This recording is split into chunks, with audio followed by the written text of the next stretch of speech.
Et il y a des gens qui sont très présents dans les temps absents, et je pense à Corsan, je pense à des gens comme ça qui ont été très importants pour vous. Et commencer et finir sur le cimetière comme ça, c'est une façon de les intégrer. Un peu, c'est vrai. Parce que j'ai l'impression qu'ils sont extrêmement présents. Villeray, Corsan, Blanche aussi. C'est des gens un peu. Est-ce qu'on se nourrit quand même? Est-ce qu'avec le temps, on se nourrit encore de ce que faisait moi, Jacques, de ce que faisait Roland, Corsan, Philippe et Blanche. Blanche, c'est un des rares acteurs pour qui j'ai écrit. Moi, j'écris pas toujours. Mais Roland, c'est un type humain, un type de générosité, un type de folie qui me reste dans la tête quand j'écris. C'est quelqu'un qui est là encore. Et c'est vrai, on en parlait tout à l'heure dans le train, il aurait été formidable. Et il y a Carmel. Carmel qui a commencé, vous savez. Vous savez. Dans Palace, c'est lui qui est tout seul. C'est le premier vivant, c'est la première bouche qui a redit les choses sorties d'une bouche. Qui a refait les oiseaux. C'était parti d'une bouche dans le bistrot, c'est passé par les livres, et c'est reparti au nid, le nid étant la bouche de Jean Carmet. Et c'était super beau. En plus, Jean Carmet, c'est nous, c'est la France, c'est la douceur, je sais pas quoi. Donc, Jean Carmet, c'est le père, le frère, le fils, tout en même temps. C'est pour ça qu'on est amoureux de lui, parce qu'il représente tout. Il était libéré de tous les âges, il savait tout faire. Il pouvait être un arrière-grand-père, comme un tout petit gamin. Il adorait ça. C'est son langage, il adorait ça. Ouais. Il adorait ça, c'était extraordinaire. Il était tout de suite, quoi. Et moi, j'avais proposé à Jean-Marie de lui proposer. C'était un moment où on ne savait pas encore bien si on allait sortir ça des livres, mais il a été formidable. Moi qui bois pas, par exemple, qui suis allergique complètement à l'alcool, c'est incroyable que ça puisse paraître, mais c'est vrai. Et bien lui, il ne supportait pas ça. Alors il m'a invité le matin à Sèvres, j'ai fait un film avec lui. Il mettait 25, 20 comme ça. Il me dit maintenant tu vas y arriver. Tu vas y arriver. Alors amuse-toi. Il dit non, bois pas, amuse-toi avec le vin dans la bouche. Je ne pouvais pas, je tombais, mais il ne supportait pas. C'est incroyable, incroyable. Alors, comment les comédiens se sont appropriés le scénario? Est-ce que c'était très écrit à la virgule près? Oui, c'est une partition. Et donc après, comment se faisait le travail avec les comédiens? Comment ils peuvent vous en parler eux, mais mais c'est vrai que c'est pas de l'improvisation. C'est-à-dire, on est dedans, on n'est pas dedans. C'est-à-dire, on sent la chose, on ne sent pas la chose. Cette jeune femme était merveilleuse parce qu'elle sentait tout le temps, je ne sais pas diriger vraiment à quoi sur le reste, mais on rectifiait tout de suite. Sans psychologie, on savait mesurer la température de la phrase, etc. On est dedans, on n'est pas dedans. Et vous savez, il y avait une chose qui était claire. Les comédiens qui lisaient ça, quand ça marchait tout de suite sur eux, ils le sentaient. Parce que, comme c'est pas écrit par Audiard, on nous ressort sans arrêt, ça n'a strictement rien à voir avec ça. On n'a pas à apprendre à chercher qui était le père, la grand-mère de ça, pourquoi il dit ça, etc. C'était vivant, c'est du vivant qui passe dans du vivant. Et quand on le ressent, ça va très vite. Sauf qu'après, il faut orchestrer avec quelqu'un qui joue du trombone, quelqu'un qui joue de la clarinette, quelqu'un qui a de la percussion. Après, il faut orchestrer.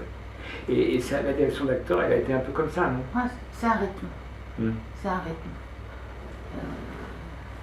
Alors quand on faisait des plans séquences et qu'on était 10 acteurs, il fallait être sur le coup et dans le rythme. Mais bon, on était là pour ça, et c'était vraiment, vraiment bien parce que ça arrivait qu'il y en ait qui ait un savonnage au moment où il fait son truc. On le hait à ce moment-là. Horrible, ouais. On le hait. Naturellement, en plus, il y a 9 mecs qui lui sautent dessus. On refait pour mademoiselle, pour monsieur machin, enfin bon, de toute façon on le savait. Donc c'est sûr qu'on avait intérêt à d'abord savoir le texte au rasoir et être dans le rythme de ce bistrot, quoi. Mais c'est vrai, c'est de la musique. C'est de la musique. Avec un chef d'orchestre qui était là, là ça ou là c'était parfait. Mais en plus, on le sentait. Quand ça allait être la bonne, on le savait. Il y avait beaucoup de prises pour un plan, en général, ça pouvait, ça dépendait. Oui. Ça dépendait, vraiment c'était là. Vraiment, ça dépendait. Là, on sentait c'était là. Il y avait des gens qui étaient dedans et qui développaient leur personnage. Chaque jour qui était dedans, il y avait simplement une question en effet, de rythme, de rapidité ou pas. Il y avait d'autres qui arrivaient, par exemple, l'acteur que j'aime beaucoup, qui s'appelle Serge Bagdasarian, qui fait le philosophe, qui explique qu'il faut penser à lui, il a débarqué là-dedans, il ne veut pas de quoi. Là, il a fallu vraiment travailler avec lui pour vraiment une direction d'acteur très forte au-delà de la visuelle pour que le sens de ce qu'ils disent passe, etc. Mais au bout d'un moment, il est arrivé. Les autres qui étaient là tout le temps, au bout d'un moment, ils sentaient bien comment il fallait rebondir, s'arrêter, repartir. Où était la drôlerie, où était l'émotion, tout le monde le sentait au bout d'un moment. Le référentiel, je le fais déjà quand je vais ma cueillette de champignons. Je ne prends pas les phrases qui ont une vie courte devant elles. Ah ouais. On n'a pris aucun homme politique. Ouais, Il y a Raymond Barre. Il y a ça. Ouais, mais Raymond Barre, c'est Non, quoi, c'est pas un homme Non, politique. mais c'est pas comme- inintéressant ce que dit Ouais. monsieur, Bien parce sûr, que bah, il y a bien l'histoire de sûr. Brigitte Bardot. Oui, mais ça, par exemple. Il y a Bardot. mais Bernard Tapie, ça va Mais rester. en Mais fait, moi, je parle aussi de l'argot. Oui, oui. Non, c'est pas de vrai. verlan, il n'y Non. a pas de machin. Il y a un langage et qui va traverser, qui est un langage. Voilà. Alors des fois, il y a des références. Brigitte Bardot, c'est même C'est Mais- Nicole. Bernard Tapie, Voilà. ça reste. Mais Brigitte Ah, Bardot, moi, à la Alors, lecture, ça m'a fait peur. Ouais. Non, mais je l'ai mis dans le livre, moi, Bernard Tapie. C'est Parce que génial. Ah oui. j'ai mérité Ah qu'il. oui, C'est moi, marrant parce qu'on a eu, C'est on a eu cette discussion-là, nous. génial. Est-ce que Bardot, on en parle encore? Lui, il me disait oui, moi je disais, est-ce qu'on Voilà. parle encore de Voilà. Bardot? Elle fait la couverture de match cette semaine. Bah ouais, Bah oui. mais puis finalement, ouais. Et en voyant le film, moi, je trouvais ça génial. Mais c'est vrai qu'à la lecture, je me suis dit, Bardot, c'est quand même plus la. C'est comme ça, Eh ben, trompé, on en peut fait, mettre, hein. ça passe Il y a des formidablement. trucs tout à fait. C'est la France. Mm. C'est la France. Mais à vrai dire, c'est ceux qui représentent la France.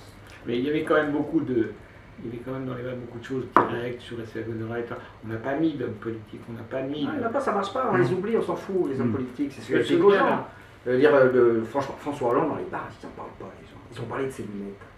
Les lunettes de François Hollande, c'est parti en fusée. Parce que là, ça discutait, c'est lunettes, c'est machin. Elles sont pas françaises et tout. Alors là, autrement, la loi, ceci, le machin. Il y avait une brève qu'on n'a pas mis, quelqu'un disait qu'il était Martine Aubry de Lille, François Hollande de Corrèze, il n'y en a pas un qui est 100% français. Alors, c'est On l'a pas compris. mis. On l'a Non, mais pas c'est mis quoi parce ça? que- Mais ça, par contre, je l'avais dit dans le bouquin, mais Mhm. c'est-à-dire qu'on est dans le surréalisme pur. Donc à ce moment-là, ces références-là, elles n'existent même plus. Ce sont des noms. C'est Jules César, on s'en fout. Jules César, les dates. Là, de toute façon, Jules César n'a pas de date. Moi, je note, Jules César n'a pas de date. Ouais, continue vraiment. Voilà, je vais m'en mettre des comme ça. Mais voilà, ça passe, ça représente un pays, donc on prend. Mais c'est l'absurde qui s'empare de Brigitte Bardot, d'ailleurs, qui est sur la banquise avec un phoque dans le film. Mais en plus, c'est tellement Ah, c'est beau, extra, hein, c'est c'est tellement drôle. énorme. Hein, c'est bien le moment du phoque. Mais, Ah, je- ah non, mais moi j'étais mais morte de rire, quoi. C'est extraordinaire. Mais il n'y a pas tellement de brèves avec Émile Ajar, par exemple, vous voyez, Ouais, bah, ni avec, voilà, parce que ça reste, si vous voulez, c'est des gens qui ont fait la France d'un moment, vraiment, c'était c'était revue ciné, studio ciné, les nichons à Brigitte Bardot, ça reste, voilà. Alors qu'est-ce qu'elle a joué comme film? Bah, attends, c'est Brigitte Bardot, on s'en fout. Et oui, on s'en fout. tu lui as proposé de venir, non? Non mais tu vois ce que je veux dire, c'est que donc c'est passé, Bon, c'est je- le soleil, Moi, c'est moi, le... je me souviens, dans Merci Bernard, j'avais demandé qu'on ne parle de rien d'actualité, mais qu'on parle de l'actualité ouais, fondamentalement. Et à un moment, je me souviens, on avait été tenté, mais je ne sais plus qui c'était, je ne sais plus si c'était GB ou Top, je ne sais pas pourquoi, il avait fait un truc sur Edith Cresson, et sur, je ne sais pas si vous vous souvenez, il y avait un Boeing coréen qui avait été flingué par les Russes. Je sais pas si vous vous souvenez. Encore Oui, oui, oui. Encore?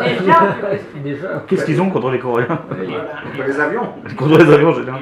Eh ben, franchement, on l'aurait mis aujourd'hui. Qui sait qui est Edith Cresson? Vous voyez ce que je veux dire?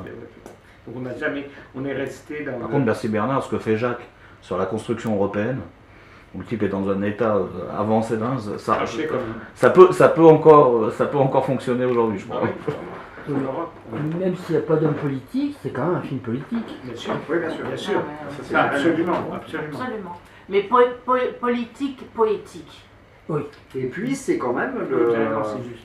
c'est la revendication, c'est-à-dire que c'est des endroits qu'il faut protéger, c'est une classe sociale. Mm. C'est ça, c'est les gens qui bossent, les ouvriers de dehors qui ont envie de boire un coup entre potes, qui en ont marre d'être malheureux, qui en ont marre d'avoir froid dehors, ils rentrent pour se réchauffer, on leur ferme les endroits. Non, c'est un film politique et qui revendique que les bistrots vivent, que les gens soient heureux entre eux, qu'ils s'embrassent. Et donc, le truc, je suis sûr de ça, cette petite solidarité de comptoir, je t'aime bien, tu m'aimes bien et tout ça, ce sont les mêmes mecs qui un jour peut-être sont capables de monter sur le plateau des Glières et se foutre sur la gueule avec les Allemands. Parce que c'est cette petite solidarité quotidienne de rien, ce petit réchaud constant qui nous permet d'être des héros. Mais si ça on l'a pas, tu peux pas défendre tes potes aux Glières si tu n'as pas défendu ton pote dans un bar. Et ça, j'en suis sûr. Oui, c'est vrai. Et je dirais que, bon, il y a l'histoire des 500 000 bistrots Ouais. du début du siècle, on a plus de 35 000. Cet endroit de vie ensemble, etc., c'est vraiment vraiment important. Et c'est aussi un endroit où les gens qui ne peuvent pas respirer dehors, les gens qui sont allergiques à la réalité, les gens qui sont étouffés par le formatage de notre société, qui bien tout d'un coup deviennent libres, tout d'un coup réinventent des choses, qui peuvent tenir debout, qui peuvent être comme ça dans un humour, politesse du désespoir. Enfin, c'est vraiment. Et d'ailleurs, on sent bien qu'il y a une mélancolie quand même. Oui, il y a beaucoup de mélancolie. Ouais. Et ouais. En même temps, il y a un hymne au bistrot. Il y a quand ça part sur une liste de bistrots absolument considérable. Il y a un hymne aux gens, puisque là, si les mecs au comptoir ils sont gentils, ils peuvent monter aux glières pour défendre les enfants, ils se foutent sur la gueule. Et en même temps, ce qu'on disait avec Jean-Michel, tout ça, c'est que c'est plus intéressant de regarder le visage d'une vieille dame qui parle d'un coucher de soleil que de regarder le coucher de soleil lui-même. Parce que là, on a 2 soleils pour le prix d'un. Sans déconner, c'est vrai. Donc il faut regarder ce que sont les choses à travers les gens. Donc il faut regarder les gens pour voir les choses. Les mots sont les paysages, les gens sont les paysages. C'est pour ça que moi aussi, je le dis toujours, mais c'est vrai, j'ai voulu réaliser ce film en cinémascope, alors que normalement c'est arrivé au canyon du Colorado. Et là, ça bouge, c'est-à-dire que c'est vraiment un film d'extérieur, extérieur-intérieur. Mais les bistrots, c'est ça, les gens ils rentrent pour être dehors.